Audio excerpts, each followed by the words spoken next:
Great. Hello, everyone. Welcome. My name is Marty Mascari.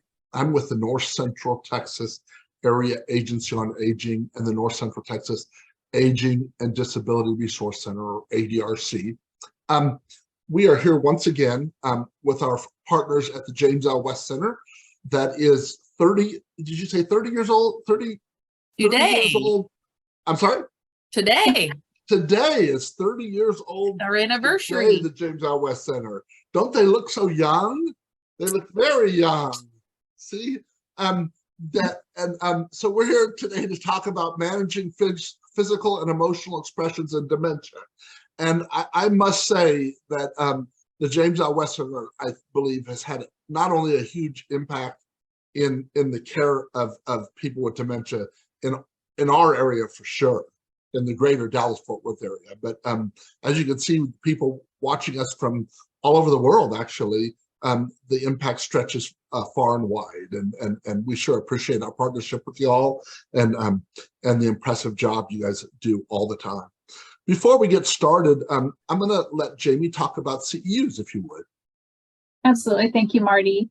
And we are happy to provide CE credits for social work, nursing, licensed professional counselors, and if you want a certificate of attendance, we're offering 1.5 hours of CE credits. Marty will be sending out a survey or a follow-up email, but there will be a Survey Monkey evaluation in that email. We really ask that everybody complete this evaluation just so we can get some good feedback on our programs. But if you want the CE credit, you must complete that evaluation. And please allow us about 4 weeks to get those certificates back to you in the email that you provide in the evaluation. I will say, I know some of you are still expecting some CE credits from the James L. West Center over the past couple of programs, and I apologize. I have gotten behind in those, but my goal is to get caught up within the next couple of weeks and stay caught up. So thank you for your patience, but it does take some time for us to process these and get them out to you. So thank you so much. I will say the same thing. I'm in the same place. I've had, this year's been a turbulent year for me, and I have even for some of the programs I provide the CEUs for, I am behind as well. Not only have I had health issues, but I've had some fun technology issues as well that have just keep actually continue to plague me, which is not fun. But unfortunately, the CEU certificates are kind of the easiest thing to put on the side when things are get to be crazy. And but I know James L. West Center, we've been doing this for years. They get caught up, I get caught up. It just goes, it comes and flows from time. So please have patience with us. We appreciate it greatly. In addition to the Survey Monkey, which is required to get CEUs or COAs, please also complete the Google survey. It should give you the option to go to that as you close out of Zoom today. But if not, that link will be in the follow-up email as well. We ask you to complete that. That helps us report back on the goals and objectives we set forth when we applied for the funding to provide these webinars for you. So we certainly appreciate that. So Jamie, I'm gonna let you introduce Holly, if you would, and we'll get rolling. Absolutely. Yes, Holly is our Director of Education and Family Support Services here at the James L. West Center for Dementia Care. She is also a licensed professional counselor and dementia care expert. So you'll learn a wealth of information from Holly. Holly, you're up. Thank you, Jamie. So you may have noticed with this particular program that we have the word expressions in place of the word behaviors. And for those of you who are on with us every month, we've really been trying to change the language surrounding memory care. Behaviors has such a negative connotation. And we could all say, I'm sure, if I ask your spouses or your friends or your coworkers, some of you may have had some behaviors today.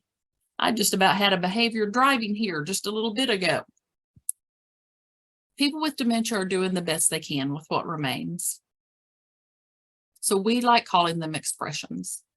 So we're going to talk about there's around 35, 36 common expressions that are related to the various types of dementia. We are going to look at some of the causes for those behaviors or expressions, and we're going to deep dive into the most common and look at interventions for them. I'll be using some real life examples of things that I've seen over the years of working in memory care. And by the end of this program, you'll be able to come up with some creative ways to prevent, distract, and intervene with challenging expressions. Here's some information about the West Center. There's our educational objectives for those of you getting your CEs. There's my information. And let's get started on understanding behaviors, expressions. And just exactly what are they? They're a form of communication. That's all it is. It's just a form of communication. And a person with dementia, whenever they have one of these challenging expressions, most of the time they're trying to get an unmet need met. They are doing the best that they can with what remains. Think about this with that brain. This 3-pound normal brain is dying at this point. Not only do they get to where they cannot speak the language to make their needs known, but they're not understanding what they're hearing. How confusing that must be. And for a lot of people, the easiest emotion, even for some of us, is anger. It's easier to be angry than to be scared. And that can show up as challenging behaviors or challenging expressions. Now, there are some of these behaviors or expressions we're going to look at that we're going to need to intervene. And there are others that we're going to just learn to ignore. But that last bullet point, your response to your loved one can make the situation better or worse. If the behavior isn't causing harm to themselves or to others, we really need to learn to let it go. Something that has come up, and I'll use a lot of examples from support group and families that I've known over the years. Well, my loved one won't take his boots off before he gets in the bed. For those of you who aren't from Texas, we're not all cowboys running around here, but a lot of people wear boots. He won't take his shoes off before he gets in the bed. Okay. Then he sleeps in his shoes or he sleeps in his boots. It's okay. Why are we going to have a fight about that? But they won't put on their night clothes. Okay. Then we're not going to put on the night clothes. That's us. We're creating that because we're trying to keep them in that, what they've always done, maybe. We'll look at some more really good examples. Let's look at these challenging behaviors, though, that we might see, and some percentages. Notice that 65% of the time, a challenging behavior is going to occur during personal care time. Now, think about why that might be. Why in the world do we see these challenging behaviors when all we're trying to do is help them?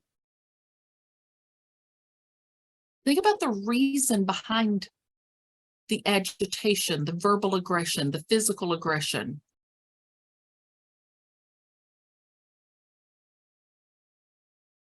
You're trying to help me do something that I've been doing for myself since I was a very small child. I know how to do it myself. Get away from me. Now, we mentioned earlier, there's about 35 pretty common symptoms to dementia. About 80% of people with dementia, at least one time throughout the course of the disease, is going to have a challenging symptom or behavior or expression. And the number one that we see is agitation. And we can understand why that might happen during that ADL time, that activities of daily living time, and for someone to get verbally aggressive. About 42% of people are going to get physically aggressive at some point. And then you see the other percentages there. Hallucinations, delusions, we're going to talk about what's the difference in those, depression and disinhibition. Now, I want us to review just real quick what's going on in the brain with those language centers. The left side leaves, left side language leaves, left language leaves. That's our day-to-day talk. That's our day-to-day language. So that's that language that might say, I know how to do this myself. That's also reasonable and rational language. And that's what's leaving. But that right side stays, so that right rhythmic remains, that right side stays. And on that right side, there's music, there's poetry, there's ABCs, there's 1, 2, 3s, but there's also curse words, sex talk, and racial slurs. They store on the right because they're not day-to-day language, which stores on the left. So when I'm getting, what's the number one behavior here? Agitated, I'm going to use the language that I have left to tell you what I would tell you, but I don't have the words to say. It's really bothering me that you're trying to help me in the shower. But I can show you one of these, or I can say some really, really bad words. You can see from this picture the 3-pound brain on the left and the 1-pound brain on the right. We can't expect the person on the right to behave and act like the person on the left. They can't. They would if they could. Some other reasons we might get some unwanted behaviors is overstimulation. There's too much going on. There's too much noise. There's too many people in the room. The lights are too bright. There's shadows on the floor. I can't get rid of all that background noise because my brain's dying. Communication difficulties where I'm not understanding what you're saying to me. And then you come in and start to manhandle me. And I get mad. And I have what you call a challenging behavior. Or I get startled by a loud or a sudden noise or a sudden movement because I've lost my peripheral vision because I'm early in the disease. And you approached me from the side and then you're upset because I hit or I cursed at you. About 80% of the time, and this is so important when we're talking about these challenging behaviors or expressions, about 80% of the time, those challenging behaviors come from our approach or the environment. Our approach or the environment. It's only about 20% of the time that it really is just part of the disease. About 80% of the time, we can avoid these challenging behaviors. What's some other reasons here or causes of an unwanted behavior? Look at this very first bullet point, misinterpreting what is said or being done. We start to undress a person for a shower and they think that we are starting sexual activity. Because in my lifetime, when has someone else undressed you? In the mind of a person with dementia. Especially if we're standing in a bedroom or we're standing in a bathroom and someone of the opposite sex starts to take my clothes off and they can't be reasonable or rational that this is somebody who's working. And they may think sexual activity. We've got to try to go to their world. They can't come to ours. So let's stand in their shoes. I've had this happen several times where a CNA is helping somebody who's in the bed already. It's at night, the lights are down, and they reach across, and it's a female CNA and it's a male resident.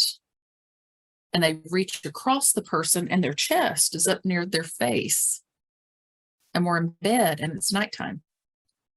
And they misinterpret it. They're not having a challenging behavior. They're misinterpreting what's happening. We need to approach in a different way so that doesn't happen again. They don't need to be medicated. They don't need to have it. We need to change. With our request of them might be too challenging. Yes, maybe they could dress themselves 2 weeks ago, but maybe today they're sitting there and they've got their arms through their pant legs. Had that happen with an adult daughter who came in and said, I waited and waited for my dad to come out of the bedroom. I laid his clothes out like I do every day. And I went in there and he's sitting on the edge of the bed with his arms in his pants. Holly, my dad couldn't put his pants on today. But he might be able to tomorrow, or you might have to add 15 minutes to your morning routine because now you got to help him. But he can still dress himself. He just needs a little more guidance now. Some other risk factors that we might see with some of these unwanted behaviors. Please keep in mind, in a new environment, whether you've placed your loved one or you've had to move for some reason or another, it takes about 72 hours to adjust to that new room, the new place, the new facility, but it takes 28 to 30 days to make or break a habit. Now, that's all of us, 28 to 30 days to make or break a habit. So I always tell families, whenever they first move in, give us that 30 days for them to adjust and for you to adjust. Absolutely come up and see your loved one. Let us kind of help coach and guide you through that. But give them time to settle into something new and give yourself some grace and time as well. This is a huge change. So we might see some challenging behaviors during that time. Undiagnosed pain. That's what we always want to check for first, is undiagnosed pain. You can go to a person who has dementia and ask them, are you in pain? And 9 times out of 10, they are going to say no. No is one of the first 5 words that most people learned. And no stays with them till the end of life. I watched it over and over and over again. So I have a resident who has gout and their knee is the size of a basketball and it's red and it's hot. You can feel the heat coming off of it. And he has a furrowed brow and he's protecting that knee. And the CNA comes up and says, oh my goodness, Bill, is your knee hurting? No. And I say to the CNA, are you going to get the nurse that looks like, well, he said it didn't hurt. Is that what he said? What he said was, yes, it's hurting, help me. Sorry. But he used the word no. We've got to look at the body language. Now, that could turn into a challenging behavior if you approach him in the wrong way and he's in a tremendous amount of pain. So look at the whole body, look at their face, listen to their tone as well. Something like a urinary tract infection. This is why we always assess for pain first. When I worked for the Alzheimer's Association and would work the hotline number, those are real people who work that number, by the way. I used to be one of them. And people would call and say, for the first time, my loved one hit, kicked, spit, bit, cursed. They've never done it before.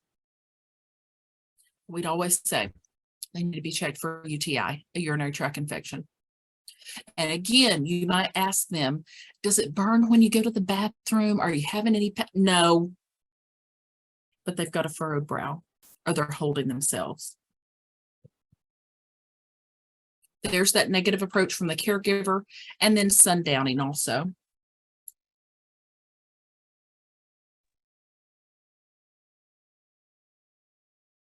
Now, here's some ways that people might communicate pain.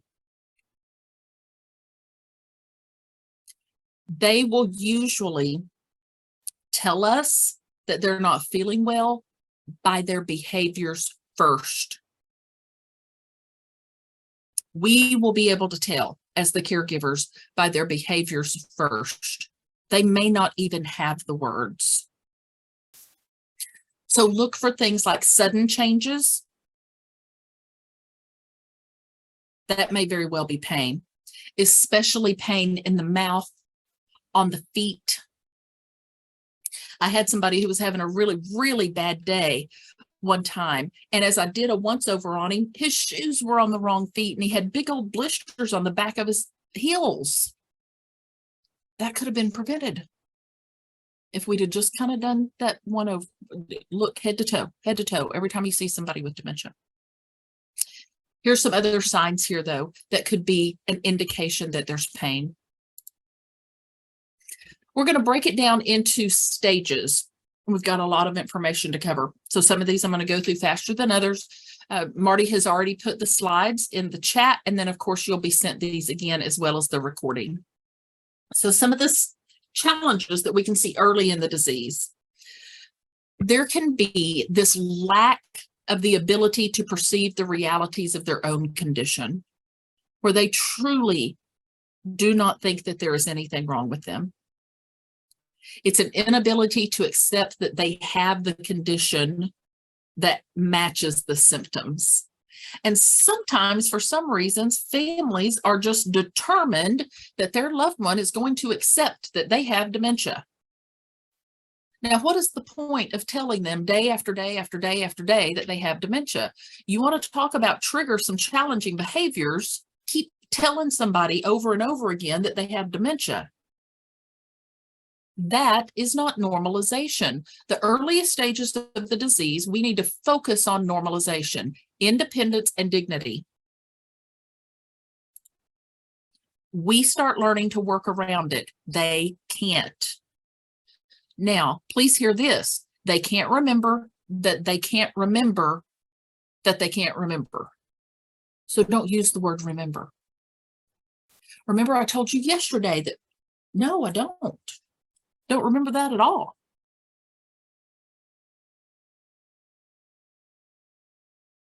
Some of the things that we see early, issues with making decisions, maybe even an inability to make a decision.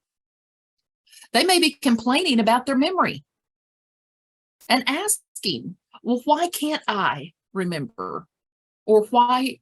Now, I've certainly had people say things to their loved ones like, well, and again, we start using these therapeutic stories, fiblets, lies. Some people will say things like, well, you know, we're getting older. We got a little bit of memory loss. Of course, we know that that is not true. We don't get memory loss just because we get older, but we're downplaying it and not using that word dementia over and over.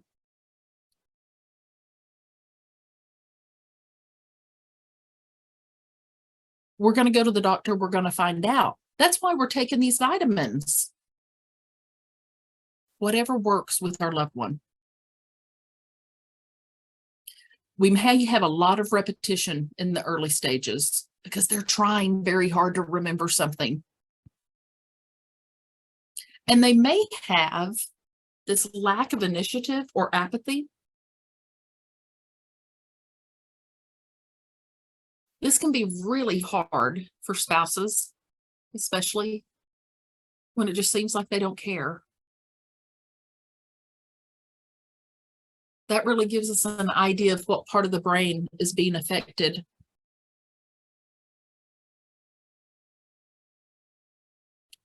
But we really have to focus on not reminding them about what they're not doing.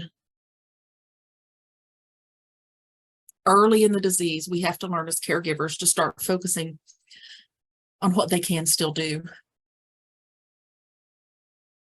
Some of the things that we have to start doing during this time is we make the doctor's appointments for them. We try to keep them socially active. This is a good time to get into a day program. Calling their friends, having their friends come over, keep them on a regular schedule, normalization, take them to lunch, go to the store together, go play golf. If they get to the point they can't play golf, then let's go to the putting green. Keeping people around them so they don't feel as anxious. Denial. The only thing wrong with me is you. You forget just as much as I do. Now think about where this anger is coming from. Especially early in the disease, usually before diagnosis, they know something's going on. We all know when we have something going on with our bodies. It's easier to be mad. When we talk about feelings, we talk about emotions. Anger, for many people, many of us even, is the easiest emotion to have. Because if I get loud and I start accusing and I point my finger, I might even start coming at you. You might just hush. And now I'm back in control. Because this thing that I've just been diagnosed with, I don't have any control over. And even if I don't realize I've been diagnosed with it, there's feelings going on inside of me, and people are acting differently around me, and they're telling me I can't drive, and life is changing. And it can show up as anger. And the root of most all anger is fear. When somebody's mad all the time, that's why there's a lot of anger management classes out there. When we really dig down deep into anger, fear.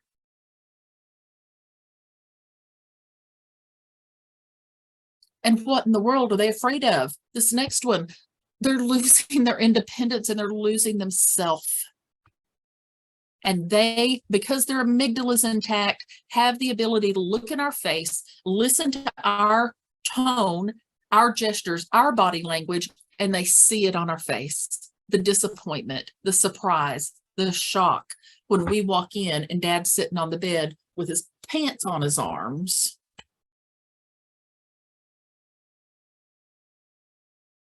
Depression's very common in the early stages of the disease.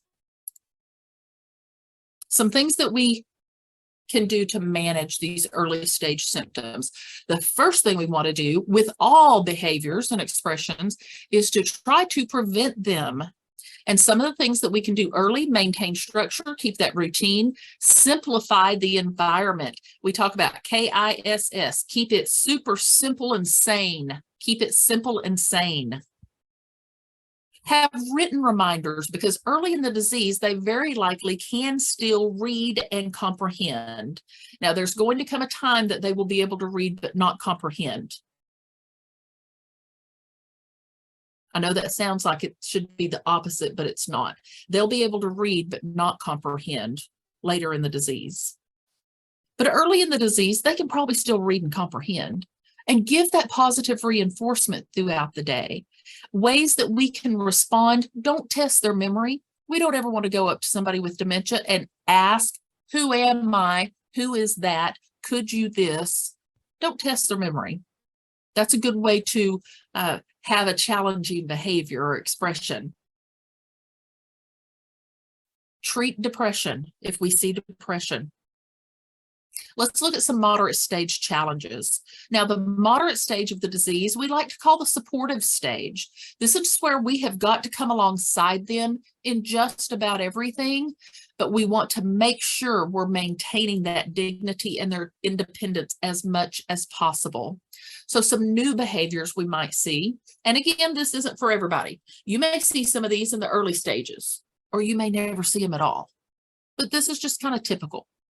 Wandering may show up, arguing more, sleep disturbances, agitation that shows up as hitting, biting, kicking, spitting, and more difficulty finding the correct words. Often, if someone's going to have really challenging behaviors, it shows up in this middle stage, because at this point, they're likely needing help with everything. Look at the second bullet point. When comprehension and language skills decline, they find other ways to interact. And sometimes it might not be the most positive way. They're going to need more hands-on care during this time, but they can still do a lot. It's where we have to land. It's where we have to focus. Again, we want to keep a consistent routine during this time. Give them the right to say no. And we start to figure out that as caregivers, there are things that we just have to let go. Notice down on the bottom here, what's in bold. Behaviors are caused by the effects on the brain and how you interact with and care for your loved one. Forcing an ADL, an activity of daily living, is probably not going to be worth it. Let's try again later. Let's get a different face. Let's use a distraction technique and come back and try again. They need a lot of stimulation in this middle stage. They need to have a purpose and a reason. So allow them to do things like fold clothes and wash dishes and tinker and rummage. Now, you may have to create these things for them to keep them busy. We were talking at the last support group about a gentleman that we have here who is a physician, and we've done this many times. So we put him together some charts for him to go through about his patients that are coming in later today.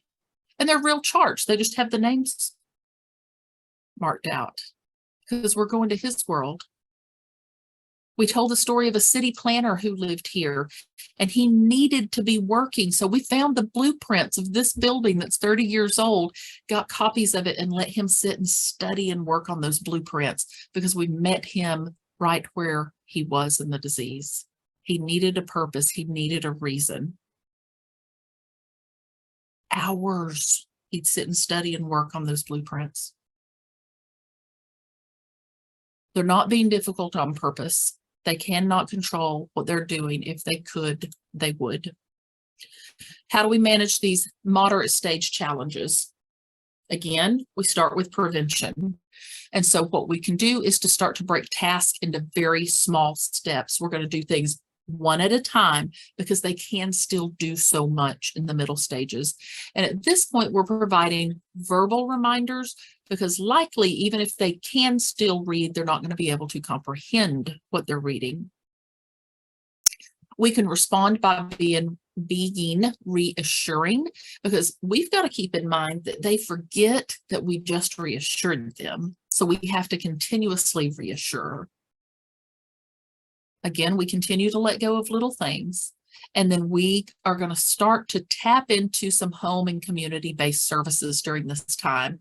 This may be the first time we use some respite, and we may continue to also look into and use adult day programs. Now, the late stage of dementia, we tend to talk about in terms of a sensory stage. They can communicate with us. We can communicate with them through their senses because they still exist. They've changed, but they still exist.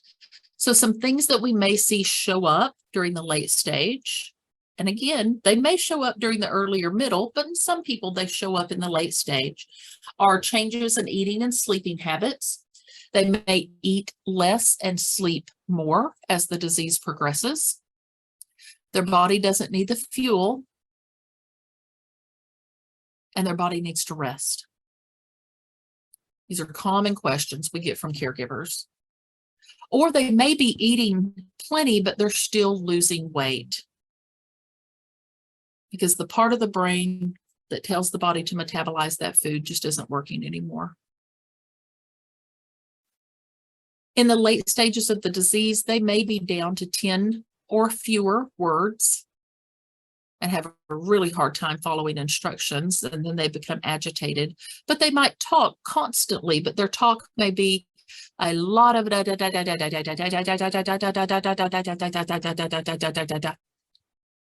word salad. There's still inflection. You can still hear tone. You can still have a conversation with a person who that is their language. Really? Tell me more about that. Oh my goodness, I can't believe it. What's something else? I do it all the time. You can still talk with them. They're talking to you. Focus on connection and what remains. Connection and what remains. Their reactions to care during this time can be drastic. They have a really hard time expressing themselves. And they will do repetitive movements at the end stages of the disease because think about what a repetitive movement is. Some of you, and I can't see you, but some of you right now are doing repetitive movements. You're rocking. Your leg might be going up and down. You might be sitting with a pen and just doing this with it, and nobody's diagnosing you with anything because all you're doing is self-soothing. It's a repetitive motion. You're soothing yourself. And in the late stages of the disease, we will see people start to have repetitive movements. It's a way of self-soothing. They may appear to be semi-alert. Again, they're sleeping more and more. They can sleep up to 20 hours a day into the disease. They're probably not walking. There's something called the theory of retrogenesis. They're going back in time. They're going back to who they originally were. We weren't walking. We weren't talking. We weren't toileting. We weren't feeding ourselves. And that's where we're headed with this disease. And they're very likely incontinent of bowel and bladder at the end stage of the disease. Managing late stage. So prevention, again, we really have to pay attention to those nonverbal signs. And we want to distract and use a lot of gentle touch. It's called compassionate touch. I just said they're going back in time. And what do we do with a very young child who's agitated or upset or crying? We do repetitive motion with them. We get them up in our lap and we rock and we pat and we sing. But we don't do that with people with dementia, and that's what they need the most because that's where they are in their brain. And we tend to not touch them as much as they progress, and they need it more than ever. Look for the emotion in the behavior. Refocus, make the connection. Connecting and focusing on what remains. We're going to go through and look at how to decode behaviors. These are challenging and resistive behaviors.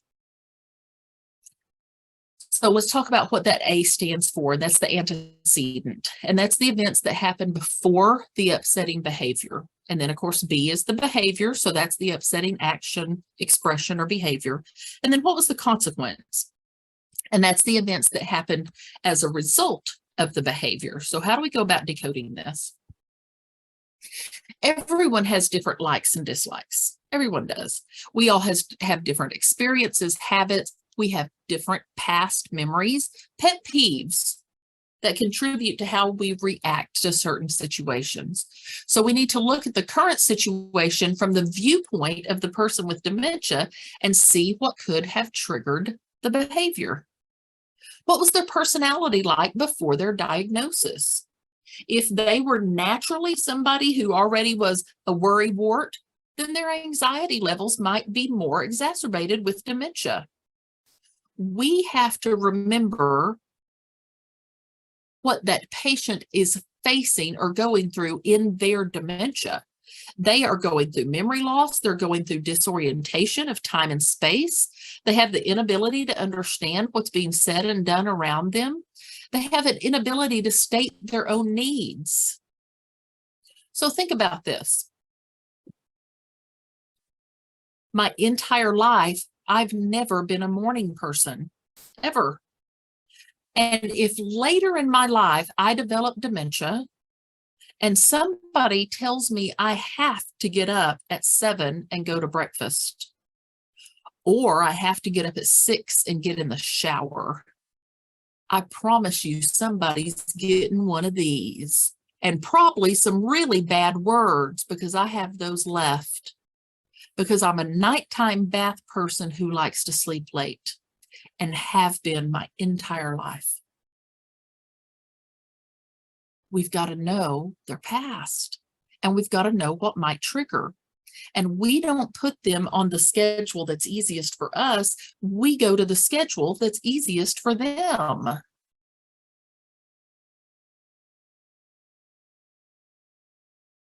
We accommodate the disease. They can't. Let's look a little more at an antecedent. This is where we really decode. And I tell families, keep a journal. If you're starting to have, I think we should always keep journals anyway, when we have a loved one with dementia, where we are writing down anything and everything that happens that's out of the norm, because sometimes you find a pattern and you can figure it out yourself. What happens? What was happening right before the upsetting behavior? Where did it happen? When did it happen? Who was involved and what made it worse? So if we have always sat down at 3:30 to watch MASH, which MASH is normally a comedy, but it's also set in wartime during Korea, even though it was being filmed during parts of Vietnam. And we start seeing these challenging behaviors every day about 4. And I start tracking, it's after we watch that show. Wait, this person's a veteran. And they are showing some, let's not watch that show for a few days and let's see if that's the trigger. It could be a person, it could be something on the TV, it could be the way the sun's coming through the blinds. We had an area one time where the sun was coming through and making scallops on the wall, and I had people seeing human heads, and they were scallops on the wall coming through the blinds. And we were having these behaviors at the same time every day. We had to sit and figure out what is happening, what's going on. And we were able to look at the wall and finally see it from their point of view. There were men lined up against the wall. Antecedent. This one right here, I encourage you to run this off. This is a great one whenever somebody is having challenging behaviors or expressions to look at. I've used this in care plan meetings before, whenever somebody's having a really challenging expression. Who are they as a person? What's their level of dementia? How are they feeling? What are you communicating during that time? What does the environment look like? And look what all that involves, the noise, the lights, the temperature. And what are the time patterns and the routines?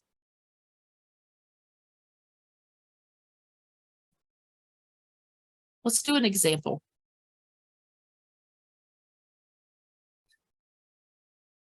I'm going to read this and I want you to think about what we could do in a different way. Mary slept in and is now in a hurry. She wants her husband Rob to quickly get out of bed, take a shower, eat and get dressed before a driver arrives to take him to his doctor's appointment. Because of her late start, Mary yanks off the bed covers and yells at Rob to get up. He doesn't understand the words, but reacts to her tone of voice. Mary gets angry when he pulls the bed covers back up. "I'm in charge here," she yells. Mary drags Rob out of bed and rushes to get him dressed. Now he must balance on one leg rather than sit down to pull on his pants. This is not their usual routine when Mary takes time helping Rob get ready for the day. Okay, here comes the behavior. Rob loses his balance because Mary is rushing him so much. He grabs her arm for support and does not let go. When she yells, he grabs even tighter. Rob is now digging his nails into Mary's arm. And here's the consequence. Mary loses control and smacks Rob in the face. He hits her back. Mary thinks he's fighting, though it may be that he's just afraid and doing to her what she did to him. One problem leads to others, and Mary now worries that Rob will hurt her again. She questions whether she can care for him at home and wonders whether Rob must go to a nursing home. This has never happened before. She's never slapped him before. He's never hit her before. How could this have been avoided? Think about it. And now she feels really guilty.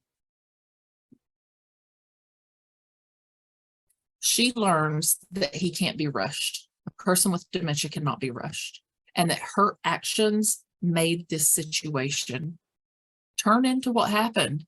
Remember, 80% of the time, it's our actions or the environment.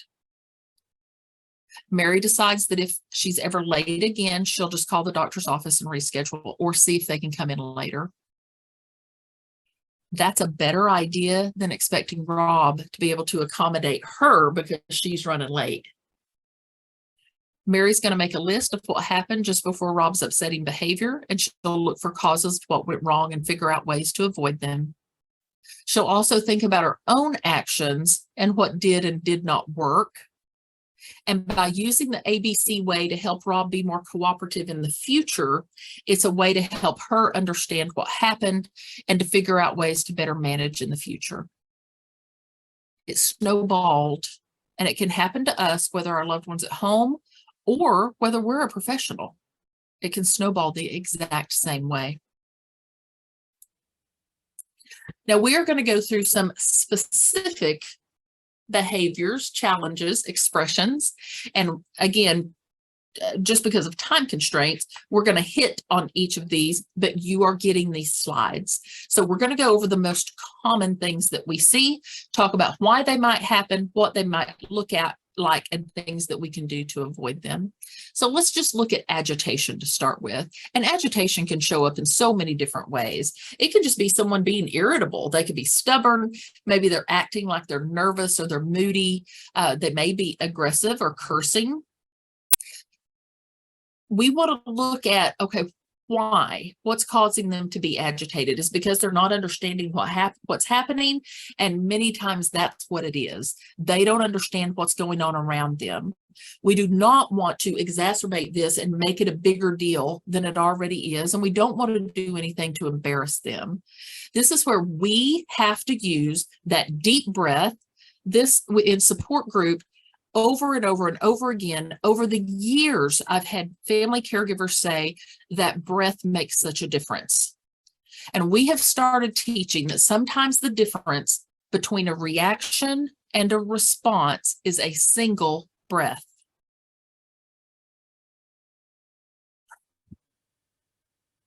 We stop and take that deep 4 seconds in, hold it for 4 seconds, 4 seconds out. And we are going to make a better decision. We have the normal 3-pound brain, and we can still be reasonable and rational. They can't. We take the breath. Also, because their amygdala is still intact, they are going to pick up on your emotion, your tone of voice, your gestures, and your body language, and they're going to respond in the same manner in which you respond to them.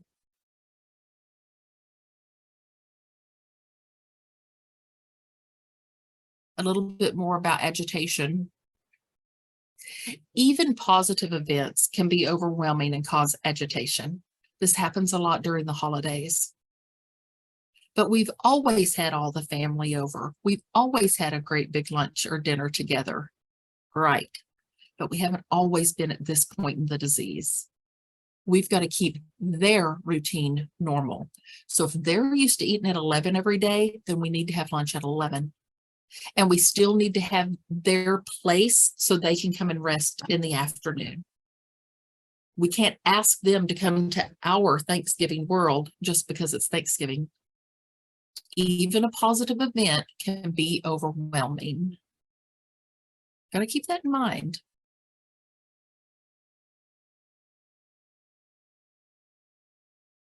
Keeping that routine.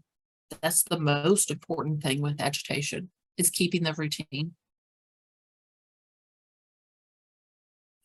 Keep familiar objects around, but we want to be careful about clutter. And sometimes it's our loved ones' clutter that's around, and we don't want to go in and just get rid of everything all at one time. We want to take out just a little bit at a time and not in front of them. Ignoring agitation typically makes it worse. So with agitation, many times this is one that we do have to intervene. Gentle touch is important, keeping our voice down and calm, and music. Their music. Calming music that they recognize. Remember that right side, right rhythm remains, music stays. Physical aggression. And we looked earlier at the percentage of people who will get physically aggressive. This isn't something that everyone does, but it might be something that we see. One of the things that we have to do is we have to learn to walk away. We may have to get someone else to intervene. We may have to get them outside.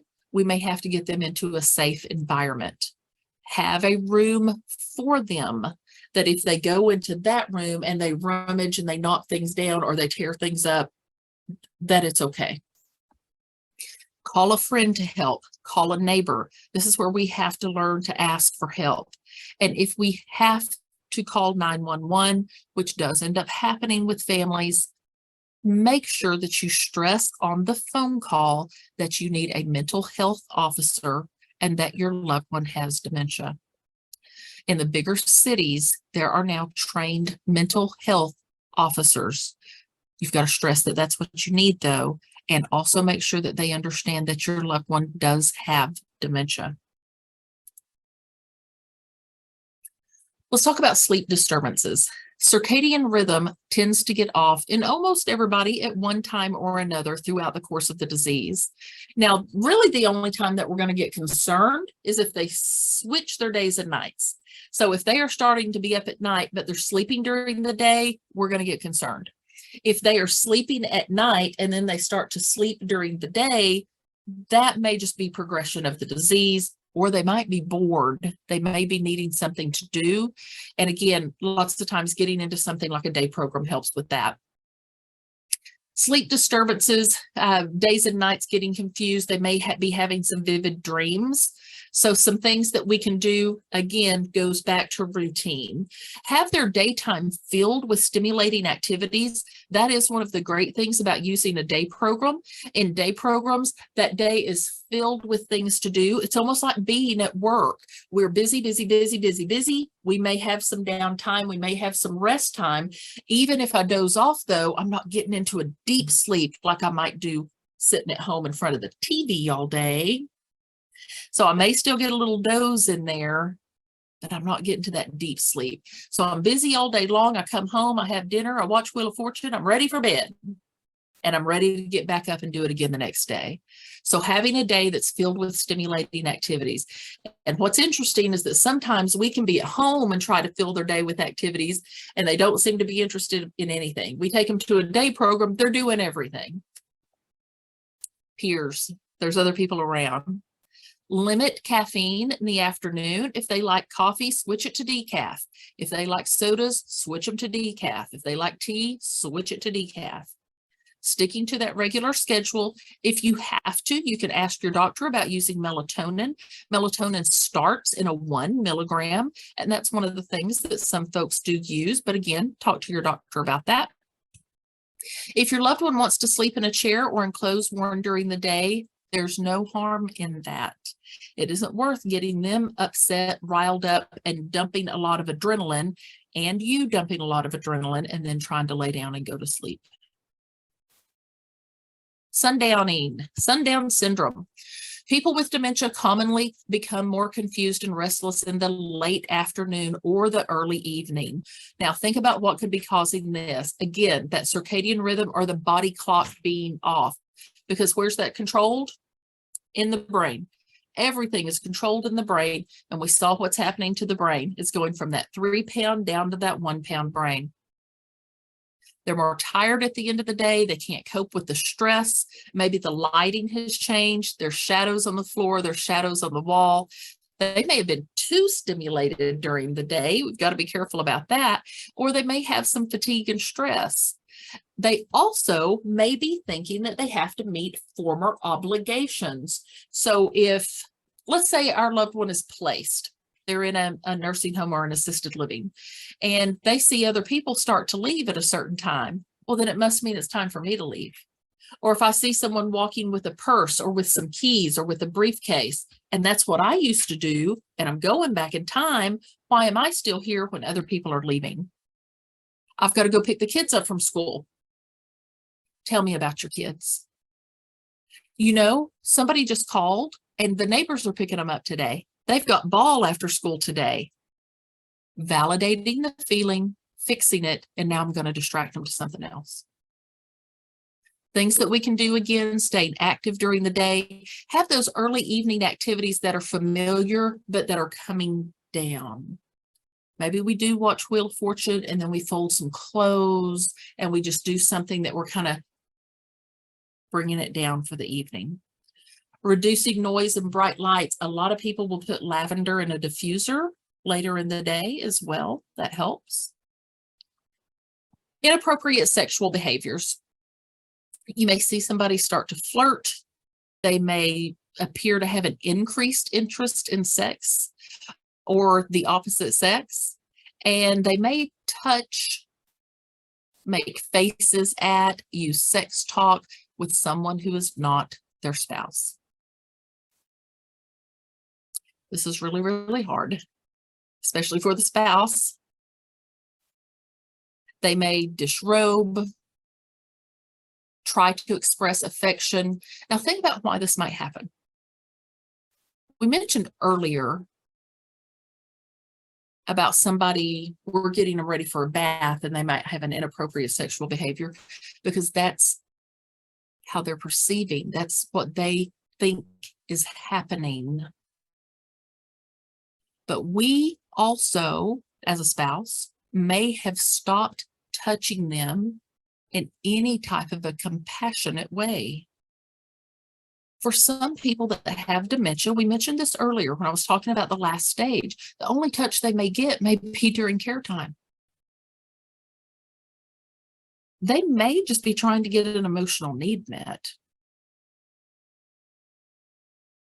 Now, we can also gently but firmly tell them that a behavior is inappropriate. I try to use humor. I used to have a gentleman who was quite flirty, who was forever asking me to be his friend. We'll put it that way. And I would show him my wedding ring and say, now look at there, I am a married woman. I wonder what my husband would think about that. And every time he'd say, your husband doesn't have to know.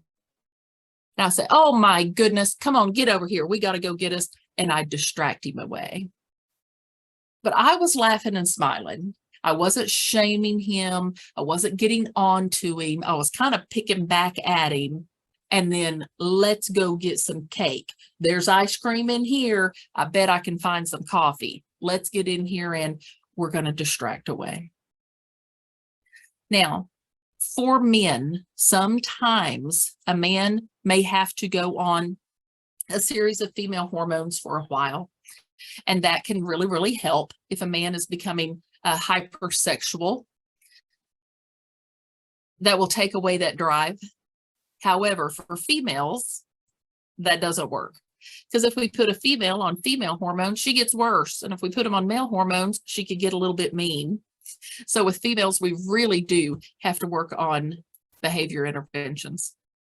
Let's look at wandering and why somebody might wander away. It may be due to boredom.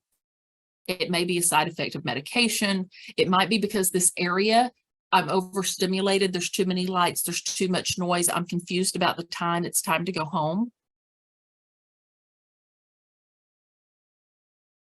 I might be looking for the bathroom. Or I see my car and I've got to go out there and get my car. 59% of people with dementia at some time will wander and get lost. 46% may die if they're not found within 24 hours. Right now in Fort Worth, our temperature, the feels like temperature outside is 109 degrees. How long is somebody going to be okay out there in that? Many times they will not cry out for help and they won't leave behind clues, but typically they travel less than 1/10 of a mile. Research has also shown us that a person with dementia will typically, when they go out the door, turn in the direction of their dominant hand. So if they're right-handed, they likely went to the right. We want to make sure that we have a recent photo of our loved ones. In fact, I've had family caregivers tell me that they take a picture of them every single morning if they are someone who's still up and mobile and even think that they might wonder.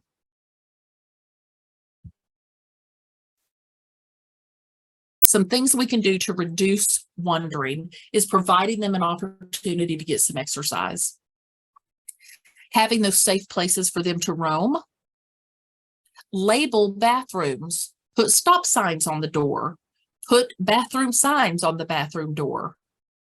Sometimes we even have to cover up doors by hanging curtains over the door or putting a do not enter sign on the door. Have that action plan by always having a picture and encourage them to join you. Now, I do want to introduce you to, some people may be aware of this or not. This is a Medic Alert. Here's their online site here, medicalert.org. You also can find GPS shoes. There's all kinds of trackers that are out there right now. But this is an example of shoes that have a GPS in them. Now, I want us to talk about hallucinations, delusions, and paranoia, because sometimes these words are used interchangeably. Most of the time, hallucinations, delusions, and paranoia show up in the middle stages. Again, they can show at any time, but it's pretty common in the middle stages. So let's look at the difference. Here's a delusion right here, a false belief that may develop about what is happening to them. They are very real to the person experiencing them. They are typically situations that occur in real life. They will not be persuaded to change their understanding or belief due to the inability to be reasonable or rational. And here's an example. They believe that they're on a cruise ship instead of in an assisted living. This is the best food. This ship is going places. I love the entertainment on this ship. Why would we tell them any different? They think they're on a cruise ship, then we're on a cruise ship. Let's go to the Lido deck. They may believe they need to go to work or to pick their children up from school. So we validate, we fix it, we distract. I gave the example earlier. Tell me about your kids. That's right, they called and they've got a practice today after school. Come on, let's get in here. Tell me more about them. I wanted you to help me with these dishes. Or let's get in here. There's some ice cream in here. Validate. Fix it as best as we can and distract. So let's talk about hallucinations. Hallucinations can be visual, auditory. They can even be something they are tasting or that they are smelling. But the most common hallucinations are visual and auditory. TV can trigger visual hallucinations. Whenever we get closer to 9/11, they are going to start showing over and over and over again those planes hitting the World Trade Centers. And somebody with dementia may think that it's happening right now because they're seeing it on the TV. It must be happening now. And the more they see it, it's happening over and over and over again. We're under attack. And we can't get them to understand that that's something that happened years and years ago. It causes poor judgment and it causes them to misinterpret their world. I've got on here an example of white mice. I had a gentleman who had a Christmas tree in his room with white lights on it. As the sun would go down that tree, the lights would appear on the floor and they were running white lights, but he was seeing white mice. I also had a lady who would watch Law and Order, CSI, NCIS, all of those.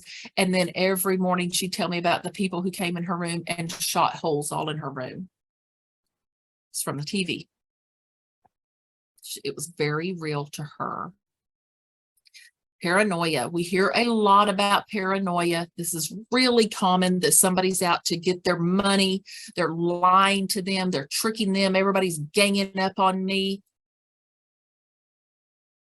Think about that brain that we looked at, going from a 3-pound brain down to a 1-pound brain. They actually may have hidden some things themselves to keep it safe, and then they start accusing other people of taking it. I had a client one time who every day about the same time, somebody was stealing his car. They were stealing his car. He could look out and he could see someone was sitting in the car and they were stealing it. Now, what he was seeing was headrest. Because if you just looked out the window and you're seeing the headrest, that might look like a head, but we could look at it and go, oh, that's just a headrest. That's not a person in my car. Well, that's being reasonable and rational.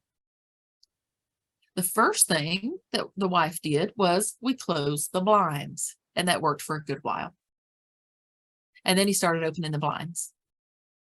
And he had to get out. I got to get out. I've got to get out. He was really giving her fits. And the wife was so exhausted, she couldn't even stop to think about how to fix this problem. Some of you have probably already thought of it. Move the car. Move the car so that he can't see the headrest. Because this is temporary. This is going to go away. All of these behaviors, expressions are temporary. We are not going to tell them that what they're seeing, hearing, or believing is wrong. We're not going to win with that. Distract, redirect, change the environment. Reassure them they're okay and that you're there with them and that you're going to go through this with them. Remove anything that could cause harm to them or harm to other people. Keep this in a health journal and keep in mind that old traumas may resurface. I mentioned earlier, theory of retrogenesis, they're going back in time. If they've had trauma in their past, it very likely is going to show up again. If they are a veteran and they were a combat veteran, if they were the victim of abuse, as they go back, this may come back again. And we've got to meet them right there. And we can't say to them, that happened 40 years ago, because it's not 40 years ago, it's today. I had a woman who was sitting with her head in her hands and sobbing because her husband had just told her he was leaving her with her 2 little girls. Those little girls were older than I am now. But in that moment, it was real. Her husband was walking out on her. I could not say to her, you're going to remarry and that man's going to raise those girls, because I know how the story ends. I met her where she was. Tell me about your husband. Now let's think, let's make a plan. And I let her feel her emotions. It was okay. And then I was able to tell her, you're a teacher, aren't you? I said, I am a teacher. I said, I bet you're going to be able to support those girls because you're a teacher. You're going to be able to do this. I'll help you. We'll do it together. But I let her have the emotions, validated her feelings, met her where she was, helped her fix it. And we eventually were able to go in and have dinner, and it didn't come up again. That was a one-time thing with her. But we couldn't go rushing out and try to tell her that that was something that happened 40, 50 years ago. We're not going to argue with them. We sure don't want to whisper in front of somebody who's having a hallucination or a delusion. But we can try to redirect. Food, music, animals, and children. Food, music, animals, and children are the 4 things that we tend to redirect with. If somebody's repeating the same question over and over, so one of the things we can try, again, is try to get them into an activity, provide a snack to distract, but don't ignore if somebody is saying help, help, help, help, help over and over, or where's my mother? That may be that they've got an unmet need. I'm going to speed up a little bit here. We've got about 15 minutes left. Shopping. And we're using the word shopping because a person with dementia does not have the capacity to steal. Because families will say things like, oh my goodness, so-and-so came in my mom's room and she's been stealing all of her stuff. No, she's not stealing it. Look at that walker right there. Now, I had a resident tell me this. She had her walker and she was going in and out of rooms, taking all kinds of things. She had that seat pulled up, so she had her basket. And I asked her what she was doing, and she said, well, the door's open, so I thought the store was open. She was shopping. She was just going in and out of those rooms. What to do? She eventually is going to go and sit down and eat, or have to go to the bathroom, or she's going to go to bed tonight. And I'm going to get all those items. I'm going to take them right back where they go. But I'm not going to scold her.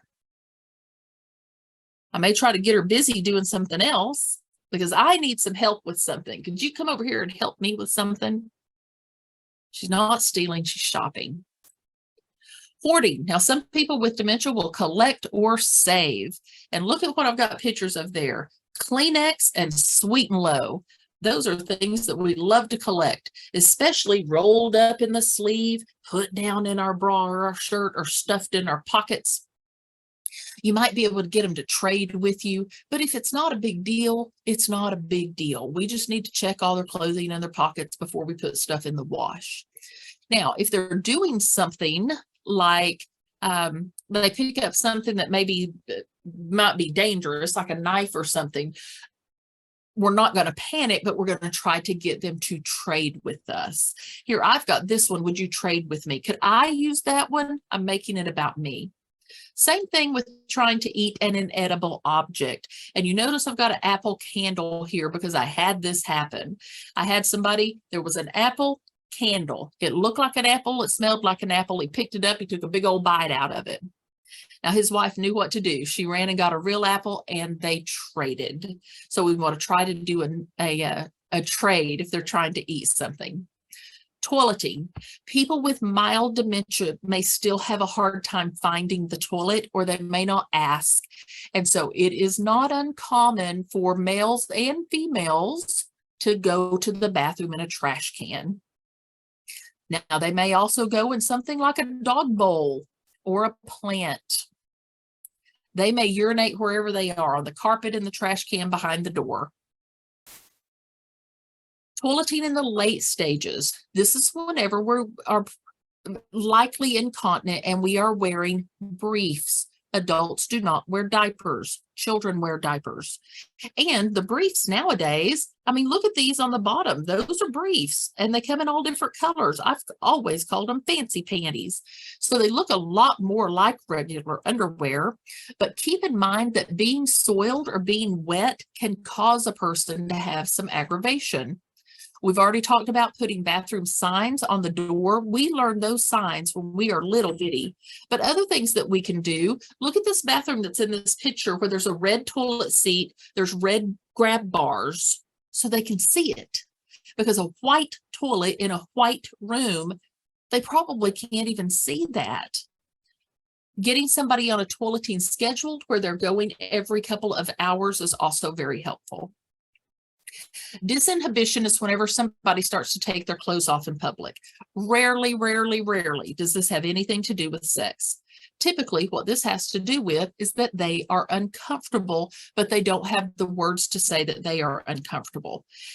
You or I might go, it's hot in here, I think I'll turn on the fan. But a person with dementia may go, it's hot in here, and they take off their clothes. They might also take off their clothes because they're cold. All they know is they're uncomfortable. They might also take off their clothes because I've got a bra strap that's bothering me, or I've got a tag that's itching me. We're not going to scold or laugh at them. We're going to check to make sure that they're comfortable. Now, crying, yelling, and screaming. Why this might happen. They're signs of fear. They may feel like they're out of control, and we do tend to see them during ADL time. What we can do is to remain calm and continue to talk in a quiet voice. Sometimes we can use some old teacher tricks where as they are yelling or crying or screaming, we start to bring our voice down and we get it a little bit lower, and a little bit lower. And sometimes they'll get quiet, because they're trying to hear what we're saying. We can also use, shh, did you hear that? Listen, what was that? I've watched that work lots of times. And I've also seen this, the baby sleeping. The baby sleeping. We're not scolding. We're not doing, I said hush. But because when did we learn this? We were little. Shh, the baby sleep. Let's be quiet. Now, sometimes there's a reason that somebody's yelling. I had a lady who used to scream, why at the top of her lungs. She would scream until she was hoarse every day. We checked her out head to toe. We didn't see anything physically wrong with her. We sat together in a care, other families were starting to complain. We sat together in a care plan and we used that ABC model, and we figured out she was a nurse. And her yelling was louder when she saw people in scrubs walk by, especially when a nurse was pushing a med cart. Now, here's what we did. We had our nurse start bringing her with her on med passes and talking to her as a nurse. She'd put the pills in the cup. She'd show it to the resident and say, now I put in this, does that look right to you? Her yelling stopped. She needed a purpose and a reason. And the best we could figure out the why is someone doing my job? But we had to meet her where she was. Verbal abuse. The frontal lobe of the brain is damaged in dementia, and that frontal lobe controls personality and judgment. It's where our filter is located. We said earlier, curse words, racial slurs, and sex talk are stored on the right, and that remains. When they feel out of control, they will use the words that they have left. We cannot take these words personally. We can't. They're doing the best they can with what remains, so we can't react to the words. We've got to look through the words to the feelings. Using validation therapy. I know you hate to do these showers, but your daughter's coming today. We're just almost finished. I'm going to help you with this. Depression, withdrawal, and mood changes. We've talked a little bit about this. The reason that they happen is because there's chemical changes going on in the brain. We tend to see depression, withdrawal, and mood changes early in the disease, and then we tend to see it again later in the disease. It can be very depressing to somebody who's early in the disease. And then later in the disease, we think that it happens more because of that imbalance of chemicals in the brain. They are going to become less and less involved in the world around them. And as the disease progresses, their world is coming down to be something that may just be within about 12 inches of them. And for some people, even long-term memories are gone at the end of their life.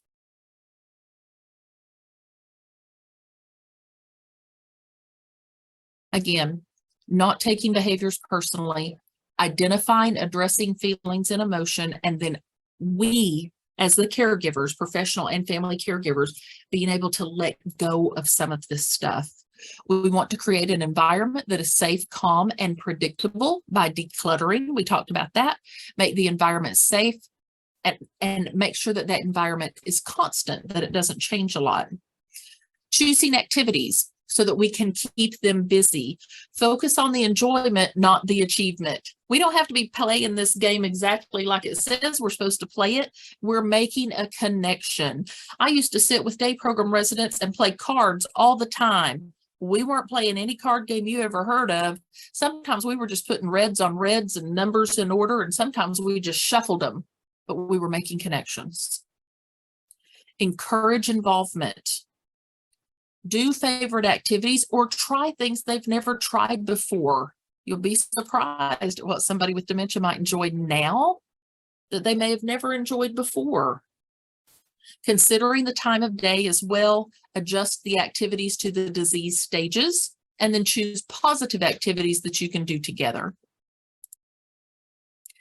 As the caregiver, we may have to start that activity, but we want to concentrate on the process, not the result. Let me see if I can show this. I don't know if it'll show up. I've got these little flowers that are made out of pipe cleaners. I had an OTA student here, and she made these with our residents. Now, she pre-made the flowers, but she bought these little plastic vases, and the residents put the stickers on the vases. And then she put the foam down in there, and the residents stuck the flowers down in there. And she was able to do it at every level of the disease because she made it work. She changed the activity to fit what house she was on. Here's some resources for managing behaviors, and I want to very quickly go through some communication. Excuse me. Again, we never want to say the word remember to somebody with dementia. Our favorite word is going to become the word okay. Okay is validation therapy. Okay is telling somebody, I heard you. It's not saying that you are right or correct. All it's saying is sorry. Even if they say something like, you're the one that took all my money. Okay, let me call the bank. I'm going to fix it. And then I'm not calling the bank, I'm calling my cell phone, but I'm going to fix it, and then I'm going to distract. If they're looking for somebody who has died, which is pretty common, they may be looking for their mama or looking for their daddy, looking for a spouse, looking for somebody who has passed away. We come up with a therapeutic story. We don't tell them over and over and over again that they've died. They've gone to the store, they're out fixing fence, they might even be deployed, whatever it is that works for them. And then we're going to use distraction. You've already heard me say all four of these. Food, number one, the sweeter the better. They're losing their taste, but sweet does tend to stay.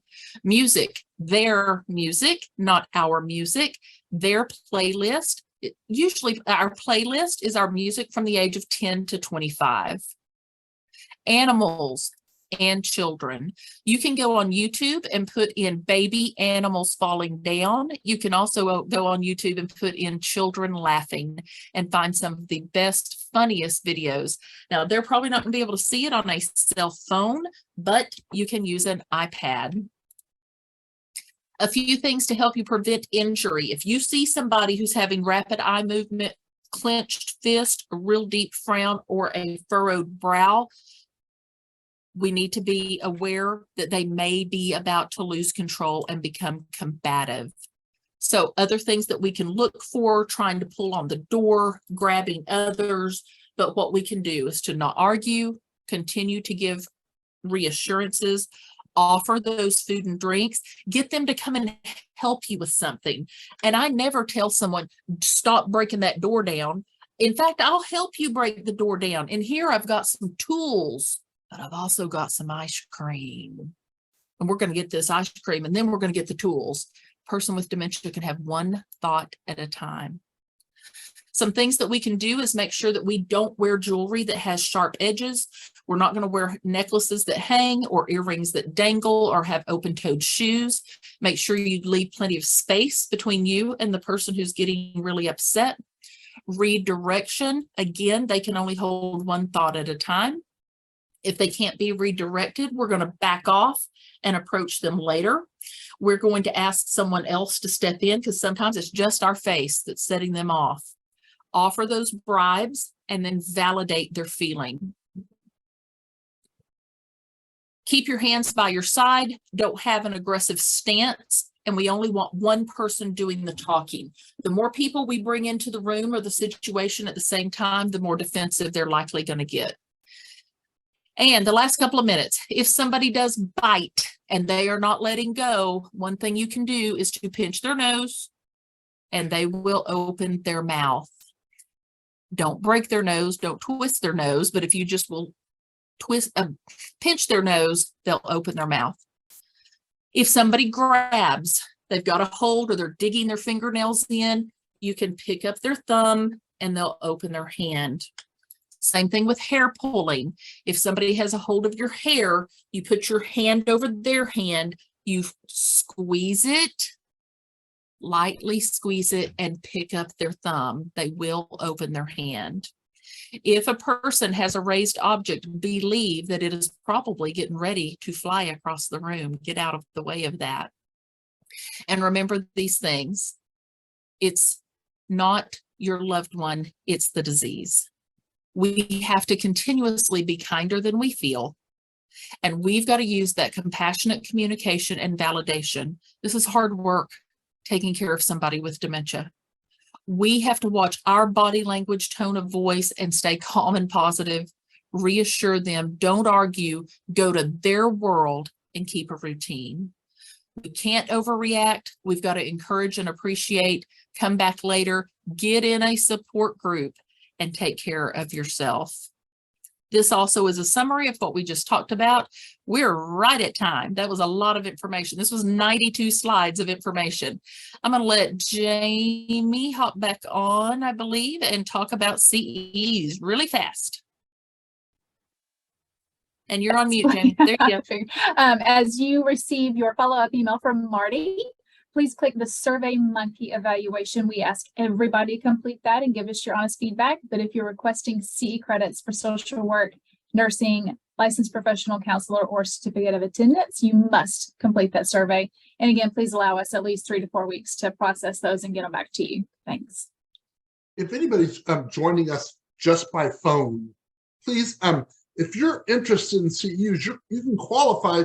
You would just need to send us an email so that we can correlate your email address with your phone number, and your phone number would need to be in that email so that we can correlate a name, an email address, and a phone number, because we have to have the statistics we get from Zoom to back up our CEU, the people we provide CEUs for. You'll also receive a Google survey in the follow-up email, or it should pop up as you log out of Zoom today. We ask you to fill that out. That helps us report back on our funding objectives that we set forth when we applied for our funding to do these. Holly, I'm going to ask you a quick question, or Jamie. Sure. Do you find it helpful if someone plans ultimately to put someone in assisted living or full time, that the daycare is a great transition program to help with that transition? It really is. I've even had people tell me, even bringing people into the home so that they're around other people than just family all the time. And some people will start with that, where they might bring in some home health or bring in a one-on-one and then try a day program. Other people will do the opposite, where they'll do something like a day program first so that they're around other people and they're social. And then they may, when they're no longer appropriate for a day program, because day programs are typically for people early stage, then they are used to being around other people and they can bring in some home health or one-on-ones. Great. We're going to ask you all for your help. We're doing some of these webinars in Spanish now. Our issue is trying to reach the people that need it in Spanish. I don't have a lot of resources there, so we're having a hard time reaching those people. But if you guys can help us get this information out to people on one we'll be doing later this month, on your brain health, the importance of brain fitness and socialization. There will be a link to that in the follow-up email. If you guys could help us spread the word, that would be great. And then on September 12th, we'll be talking about Hospice 101, everything you wanted to know but were afraid to ask. And I'm going to turn it over to you all for any questions that you would like to answer. Perfect. I saw it looked like most everything in chat had been answered. I do want to encourage you to be on this Hospice 101, everything you ever want to know but we're afraid to ask. That's usually one of our biggest turnouts. We're going to go through the 10 biggest myths about hospice and break those myths and just be really, really honest about what hospice is and what hospice is not. So I hope that you're with us next time. I'm sorry that we did. Yeah, go ahead.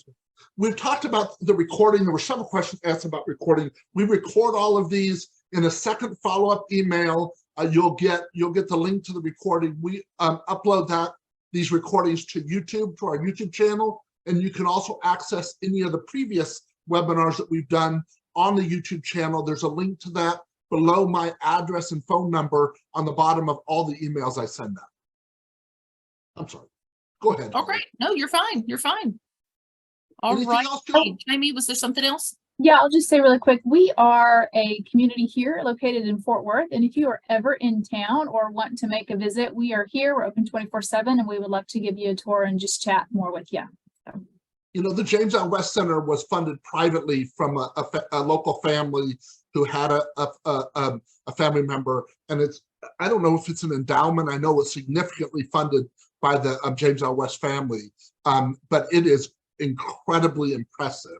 Let me tell you, it is incredibly impressive. Thank you all so much. We certainly appreciate it. Holly, as always, just so impressive. Thank you, Jamie. And thank you all for joining us. Thank you. We're going to get to our anniversary party, 30th anniversary party is where we're headed. Is that on Zoom too? No, it's in person. Thank you. Y'all We'll have see a y'all wonderful- next time. Y'all have a great day. Bye-bye. Bye-bye. Thank you.